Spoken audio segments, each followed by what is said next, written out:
सैयद जफर इस्लाम के पास लेकिन मैं जाना चाहता हूं, तब तक का बेनिफिट ऑफ डाउट आपको देना चाहिए, वहां नहीं भेजना चाहिए जेपी नड्डा जी को। देखिए, शायद ये जीत तो गए इलेक्शन, ये कह रहे थे हमने इलेक्शन जीता है, इलेक्शन भी लड़ा है, लेकिन इनकी जानकारी सही नहीं है। कल शाम ममता बनर्जी जब मिली थी वहां पर गवर्नर से, उसके बाद से उनकी पूरी रिस्पॉन्सिबिलिटी उनके हाथ में दे दी गई है और अब इलेक्शन कमीशन वहां पर नहीं है जिम्मेदार। कल शाम से ही रिस्पॉन्सिबिलिटी है ममता बनर्जी के हाथ पे। शायद इनको जानकारी नहीं है, ये थोड़ी सी जानकारी लेके आते तो अच्छा रहता। और पूरे रिस्पॉन्सिबिलिटी लॉ एंड ऑर्डर की है। वहां के मुख्यमंत्री, उनको कहा गया है कि आप कंटिन्यू कीजिए एज मुख्यमंत्री जब तक के शपथ सेरेमनी हो नहीं जाए। ये कैसी बात कर रहे हैं आप? इनसाइड पे कर रहे हैं, आप मार भी रहे हैं लोगों को, आपके कार्यकर्ता जो है मौत के घाट लोगों को उतार रहे हैं। पॉलिटिकल वायलेंस जो आपका, जो जिसकी वजह से आप जाने जाते हैं, उसको पूरा तरह से आप ये काम कर रहे हैं और फिर ये भी कह रहे हैं कि मेरे लॉ एंड ऑर्डर मेरे हाथ में नहीं।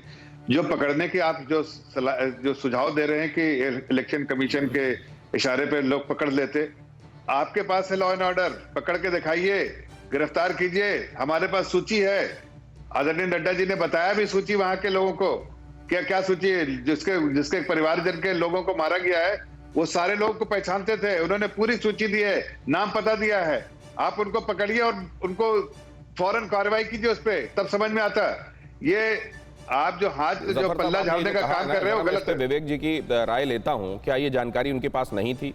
क्या यूं ही वो हाई लेवल मीटिंग ले रही हैं अधिकारियों के साथ? उन्होंने ये कहा कि शपथ ग्रहण से पहले टीएमसी के लोग बता रहे हैं वहां पर कि देखिए मीटिंग इसीलिए हो रही है ताकि इसको कंट्रोल किया जा सके। तो फिर क्या इससे पहले कि वहां मुख्यमंत्री बने वो अभी इलेक्शन कमीशन के हाथों में चीजें होते हुए वो ऐसा कर रही हैं? लेकिन सैयद जफर साहब, आपसे एक बात मैं समझना चाहता हूं। उसके फौरन बाद ही हमने देखा भारतीय जनता पार्टी की तरफ से भी कुछ ट्वीट्स आए और उसमें एक बड़े नेता का भी ट्वीट आया जिसमें यह कहा गया कि ठीक है वो लोग दिल्ली भी तो आएंगे, तब देख लेंगे। क्या फिल्थ से ही फिल्थ को हटाया जाएगा? देखिए, ऐसा है कि भारतीय जनता पार्टी, मैं दो तीन बातें कहता हूं और सीना ठोक के कह रहा हूं। देखिए, भारतीय जनता पार्टी जो है डिसिप्लिन पार्टी है। हम संविधान की लड़ाई लड़ते हैं, संवैधानिक तौर से लड़ाई लड़ेंगे। लेकिन कोई अगर ये सोचता है कि बंगाल में जाके बंगाल में हिंसा करेंगे और हमारे कार्यकर्ताओं को, तो हम उन्हें मुंह तोड़ जवाब देना आता है। चाहे अगर खून का बदला खून से लेना आता है।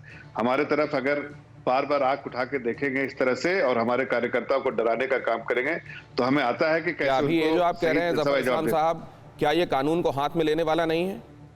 इसी तरीके से दिलीप घोष साहब ने भी कुछ बयान दिए थे बीच चुनाव में कि आप थाने में बाद में जाना, पहले आप निपट लो। क्या ये हमारी व्यवस्था पर भरोसा मजबूत करने वाले बयान हैं क्या? सैयद जफर इस्लाम साहब, इस पे मुझको एप्रीहेंशन है कि ये आपकी तरफ से ये इस तरीके के बयान नहीं आने चाहिए। खून का बदला खून से हम ले सकते हैं, ये तो गलत बात है ना। अगर खून का बदला खून से ही, तो फिर पूरी दुनिया, जो गांधी जी कहते थे कि आंख के बदले आंख में, तो पूरी दुनिया अंधी हो जाएगी। क्या यही चाहते हैं हम लोग?